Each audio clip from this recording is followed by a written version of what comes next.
All right, let's get started. Welcome, high-level security personnel.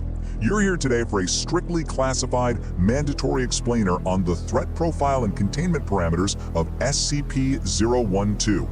I need you to sit down, focus, and really pay attention here, because what we're about to cover, it's not theoretical. This is literally a matter of site security and, frankly, your own personal survival. Okay, let's dive right into this briefing. We'll be moving through this explainer sequentially. First, object identification. Second, containment protocols. Third, origin and discovery. Fourth, its anomalous nature. And finally, number 5, testing outcomes. Section 1. Object identification.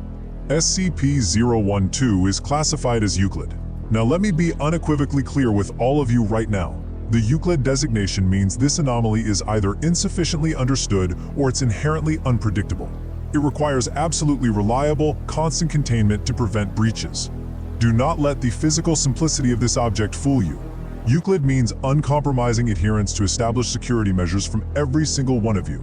There's zero room for complacency here. Moving right along to Section 2.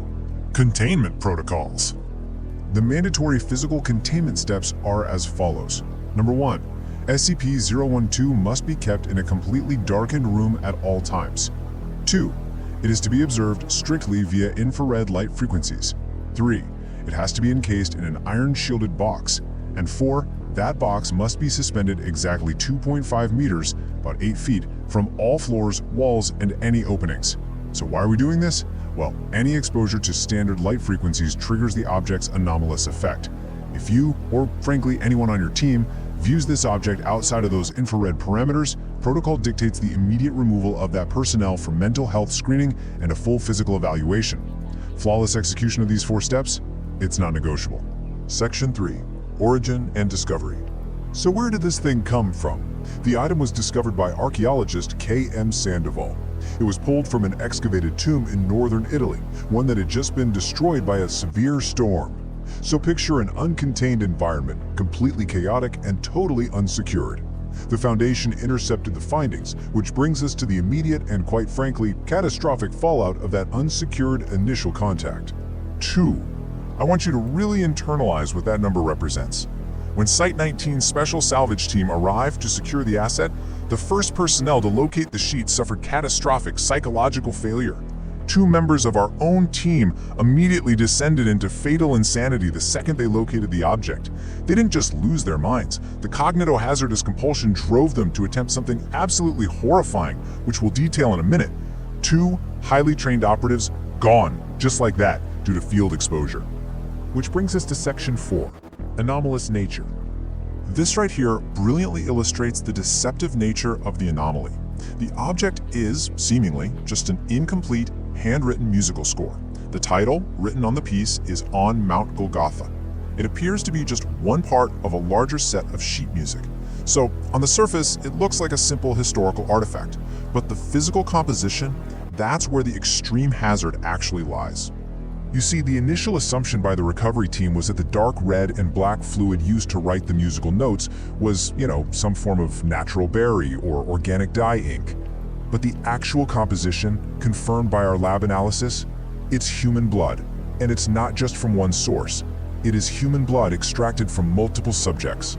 This object is a gruesome composite of biological material literally weaponized into a visual trigger. Finally, Section 5. Testing outcomes. Following the initial investigations, we allowed multiple subjects access to the score in a highly controlled environment. The results? They're unified and they're devastating. First up, severe self-mutilation.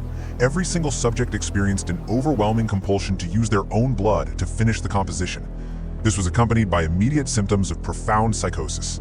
And the ultimate result in literally every case was massive internal trauma and exsanguination. They essentially bleed themselves to death trying to write the next notes.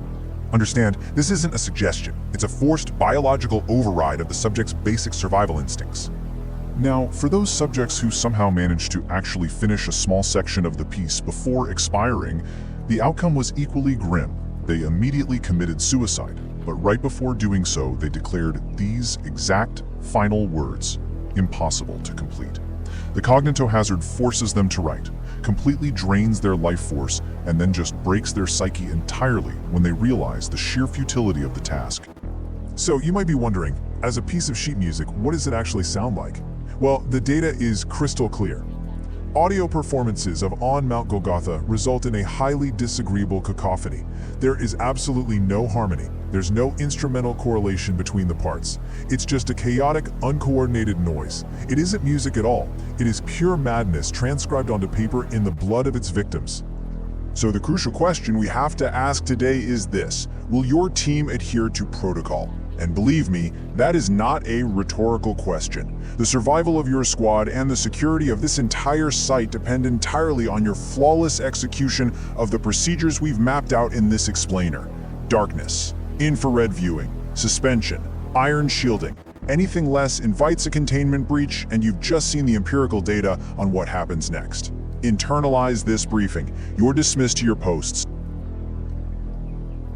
This concludes today's briefing. If you wish to maintain your current clearance level and ensure continued access to the Versarian database, a subscription to this channel is mandatory. Secure your connection by leaving a like on this file, and log your requests in the comments section below to dictate which anomaly we unseal next. Stay vigilant and expect your next set of logs every day.